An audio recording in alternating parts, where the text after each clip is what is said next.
This is how to factory reset, hard reset, Samsung Galaxy. This is the On5. Let's get started. We're going to hold volume up first, home button second, and now we're going to hold power. All three at the same time, go. And we're going to wait for the logo to pop up. There it is, Samsung Galaxy On5.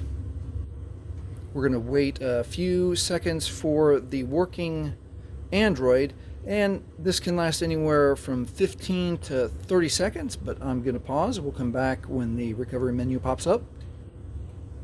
Alright, the Android recovery menu is popping up. Now, we're going to use volume keys to go to wipe data factory reset, and then we're going to push OK with power, and we're going to confirm we want to reset the phone. Yes.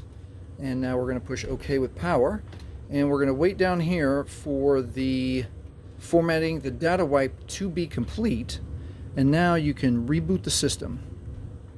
And that is the easiest and quickest way to factory reset, hard reset, clean and wipe your Samsung Galaxy On5 when you're getting ready to dispose of it or recycle it or give it to someone else to use.